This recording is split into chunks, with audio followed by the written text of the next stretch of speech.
హైదరాబాద్ గుడిమల్కాపూర్ ఠాణా పరిధిలో గత శుక్రవారం జరిగిన దారి దోపిడీ కేసును పోలీసులు ఛేదించారు. దోపిడీకి పాల్పడిన 5 నిందితులను అరెస్టు చేసి వారి నుంచి 43,80,000 నగదును స్వాధీనం చేసుకున్నట్లు పోలీసులు వెల్లడించారు.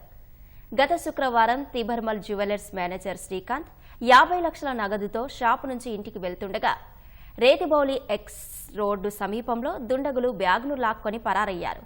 ఘటనపై కేసు నమోదు చేసుకున్న పోలీసులు సీసీటీవీ ఫుటేజీ ఆధారంగా దర్యాప్తు చేసి 5 నిందితులను అరెస్టు చేశారు.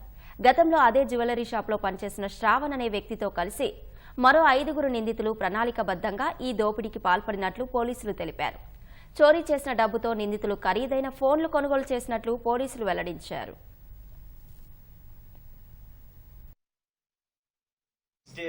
లాస్ట్ ఫ్రైడే నాడు గుడిమల్కాపూర్ పిఎస్ లిమిట్స్ లో ఒక రాబరీ అవ్వడం జరిగింది. నైట్ అరౌండ్ 11:30కి తిబరముల్ జ్యువెలరీ షాప్ లోంచి మేనేజర్ ఒక ఆయన క్యాష్ తీసుకెళ్తూ ఉంటుంటే ఒక 2 అఫెండర్స్ వచ్చి ఆ క్యాష్ బ్యాగ్ ని వాళ్ళ నుంచి లాక్కుని తీసుకెళ్లిపోవడం జరిగింది. అన్ఫార్చునేట్లీ ఆ రోజు వాళ్ళు దొరకలేదు. సో ఇందులో టోటల్ 5 మెంబర్స్ ఉన్నారు. హర్ప్రీత్ సింగ్ అన్న పర్సన్ అండ్ అఫెన్స్ చేసింది మన్ప్రీత్ అని చెప్పని, హీఈస్ ఫ్రమ్ నాందేడ్. చాలా ప్రీ ప్లాన్డ్ గా ఆర్గనైజ్ చేసుకునే ఇది చేయడం జరిగిందని తెలుస్తోంది. Total 5 members: Harpreet Singh, Manpreet Singh, Gurjeet, Abbu and Shravan.